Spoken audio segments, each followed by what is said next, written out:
Hello everyone. और आप लोग कैसे हैं? मैं उम्मीद करता हूं कि आप लोग ठीक होंगे। और आईबीपीएस ग्रामीण बैंक की जो है वैकेंसी आ चुकी है। उसमें क्या है कि पीओ कलर का पोस्ट है। उसमें पोस्ट काफ़ी ज़्यादा, लेकिन पीओ कलर का जो सीट है वो काफ़ी ज़्यादा है। तो आइए उसके कंप्लीट प्रोसेस समझते हैं कि उसमें क्या क्या, किस तरीके से फॉर्म भरा जाएगा, उसका सिलेबस क्या होगा। ठीक है।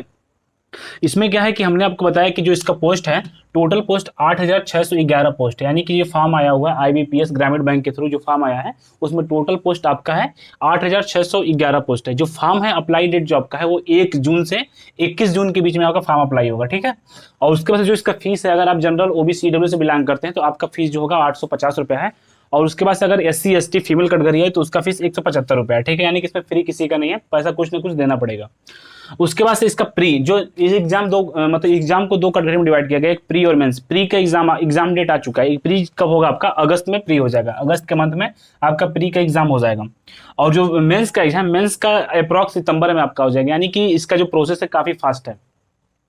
और उसके बाद से जो एज लिमिट है, एज लिमिट आपका काउंट किया जाएगा 31 मई से 31 मई, यानी 31 मई 2023 तक आपका मिनिमम एज 18 साल होना चाहिए, मैक्सिमम एज 28 साल से ज्यादा नहीं होना चाहिए। ठीक है। तो ये आपका एज है। और उसके बाद से क्या है, देखिए इसमें जो ऑफिस असिस्टेंट यानी कि जो आपका कलर का पोस्ट है, कलर के पोस्ट के लिए आपका मिनिमम एज 18 साल होना चाहिए और मैक्सिमम एज 28 साल होना चाहिए। यानी कि 31 मई 2023 के तक अगर आप 28 साल से ज़्यादा हो जाएंगे तो फिर आप इस फॉर्म को नहीं अप्लाई कर सकते हैं। लेकिन एक कंडीशन है, कंडीशन ये कि ओबीसी और S C S T, OBC को 3 साल के लिए छूट दिया जाएगा और एस सी एस टी के लिए 5 साल को छूट दिया जाएगा। ठीक है। और उसके बाद से जो आपका पीयू का फॉर्म है, मतलब जो पीयू का पोस्ट है, उसके लिए क्या है कि 31 मई 2005 तक क्या है कि आपका 18 साल, यानी कि 3 जून 1993 से 31 मई 2005 तक क्या है कि आपका 18 साल मैक्सिमम होना चाहिए, मिनिमम 30 साल से ज़्यादा नहीं होना चाहिए। ठीक है। और इसमें क्या है कि रिलीजियस मतलब रिलैक्सेशन है, सबको पता है कि हमने जस्ट बताया कि ओबीसी को 3 साल के लिए छोड़ दिया गया और एस सी एस टी को 5 साल के लिए छूट दिया गया। ठीक है। देखिए इसमें जो कलर का पोस्ट है, कलर का जो पोस्ट है ये आपका कलर का पोस्ट है। और ये वाला जो है आपका पीओ का पोस्ट है, मतलब कि ऑफिस असिस्टेंट जो है वो आपका कलर का पोस्ट है। ऑफिस स्केल फर्स्ट जो है वो पीओ का पोस्ट है। तो यानी कि 5,538 पोस्ट कलर का है, जिसमें क्वालिफिकेशन क्या है, आप बस ग्रेजुएशन किए रहिए, या बीएससी कीजिए, बीए कीजिए, बीकॉम कीजिए, कुछ भी करके आप इस फॉर्म को अप्लाई कर सकते हैं। ठीक है। तो ये है आपका कलर का। और जो आपका पीओ का पोस्ट है यानी कि ऑफिस स्केल फर्स्ट जो है वो 2,485 सीट है। और इसमें भी जो क्वालिफिकेशन है आपका ग्रेजुएशन है। उसके बाद से है इसका प्री। प्री का सिलेबस हम लोग देख लेते हैं और मेंस का सिलेबस देख लेते हैं। प्री प्री में क्या है, 80 क्वेश्चन रहेगा, 80 मार्क का रहेगा, यानी 45 मिनट का एक क्वेश्चन 1 मार्क का रहेगा।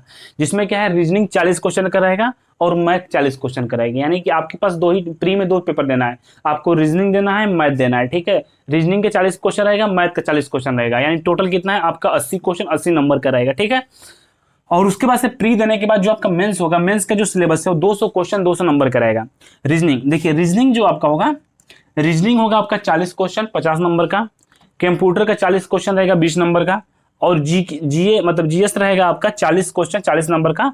और इंग्लिश और हिंदी में क्या है, ऑप्शनल है। ऑप्शनल मतलब कि आप जिस लैंग्वेज से बिलोंग करते हैं, जिस भी डिस्ट्रिक्ट से फॉर्म भरा जाएगा, जो आपका लोकल लैंग्वेज होगा आप वो लैंग्वेज चूज कर सकते हैं। अगर आप इंग्लिश चूज करेंगे तो इंग्लिश का क्वेश्चन आएगा, हिंदी चूज करेंगे तो हिंदी का क्वेश्चन आएगा। ठीक है।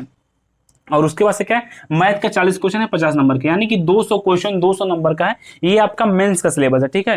तो आइए जो इसका जो और पे स्केल है उसको भी हम समझते हैं, और इसका जो और जो पोस्ट है उसको भी हम लोग देख लेते हैं पीडीएफ के माध्यम से। तो जैसा कि हमने आपको भी बताया है कि जो आईबीपीएस रूरल रीजनल बैंक के थ्रू जितनी भी पोस्ट है उसको भी क्रॉस चेक कर लेते हैं। तभी तो मैंने आपको जो बताया है। उसके बाद जैसे अभी हमने बताया आपको कि पोस्ट ऑफिस, अरे ऑफिस असिस्टेंट का मतलब होता है कलर की पोस्ट। कलर के लिए आपके पास बैचलर डिग्री होनी चाहिए, किसी भी मतलब बीएससी किए रहे हैं, बैचलर डिग्री आपको कंपलसरी है। ठीक है। बीए नहीं, बीए अगर आप करेंगे तो इस फॉर्म को नहीं भर सकते, बीएससी किए रहेंगे, बीकॉम करेंगे तो इस फॉर्म को भर सकते हैं, या बीटेक करें तभी फॉर्म को भर सकते हैं। जैसे पीओ का पोस्ट है, पीओ का पोस्ट आपका, पीओ के लिए भी सेम क्वालिफिकेशन है। उसके बाद से ऑफिस स्केल सेकेंड है, यानी कि पीओ भी पीओ के ही तरह आता है, जिसमें कि बैचलर डिग्री 50 डिग्री का 50% कंपलसरी मांगा है। प्लस में इसमें क्या होता है कि 2 year office in bank financial institute आपके पास एक्सपीरियंस भी होना चाहिए। ठीक है। यानी कि कुछ पोस्ट में एक्सपीरियंस कंपलसरी है, लेकिन वो पोस्ट काफ़ी छोटा छोटा है, तो उसको एक बार आप लोग क्रॉस चेक कर लीजिएगा, ठीक है। और बाकी हम लोग एक बार इसका जो सेकेंड स्टेज का पेपर है उसको हम देख लेते। देखिए अभी हमने जस्ट अभी आपको बताया था कि जो कलर का जो कलर है उसका जो आपका क्या नाम है सिलेबस है, वो आपका रीजनिंग 40 क्वेश्चन का है और मैथ 40 क्वेश्चन का, टोटल 80 क्वेश्चन का है 45 मिनट में। और बाकी जो आपका स्केल का जो है उसमें भी रीजनिंग 40 क्वेश्चन है, दोनों, यानी कि पीओ और कलर का जो प्री होगा वो सेम होगा, मेंस बस चेंज होगा। मेंस का जो उसका सिलेबस होता है, ऑफिस असिस्टेंट का जो आपका मेन एग्जाम होगा उसमें रीजनिंग, कंप्यूटर, जीएस, इंग्लिश और हिंदी लैंग्वेज, यानी दोनों में से जो आप चूज करेंगे वो आपको, मतलब जो इसमें से आप चूज करेंगे ना, जो लैंग्वेज आप इसमें से चूज करेंगे वही वही आपको एग्जाम देना है। यानी कि टोटल कितना हो जाएगा आपका 200 क्वेश्चन हो जाएगा, 200 क्वेश्चन 200 नंबर क्वेश्चन रहेगा, ठीक है। और ये ऑफिस स्केल फर्स्ट के लिए है, reasoning, computer, general, English, English में कंपलसरी किया है, ठीक है। तो ये भी आपका आई थिंक 4 4 8 2 10 यानी 150, यानी कि 150 नंबर का मैक्सिमम मार्क 150 नंबर का है, और 4 25 200 क्वेश्चन 150 नंबर का है, ठीक है। पीडीएफ के माध्यम से समझाने की कोशिश किया, वो आप लोगों को समझ में आ गया होगा, और ये कंप्लीट इन्फॉर्मेशन मैं जो बताने की कोशिश कर रहा हूँ वो भी आपको समझ में आ गया होगा। तो प्लीज आप लोग जो मेरा यूट्यूब के डिस्क्रिप्शन में टेलीग्राम चैनल होगा उसको आप लोग ज्वाइन कर लीजिए, क्योंकि मैं वहाँ पे जो इसका पीडीएफ है वहाँ पे मेंशन कर दूंगा, आप वहाँ पे जो और चीज देखना होगा उसको भी देख सकते हैं, ठीक है।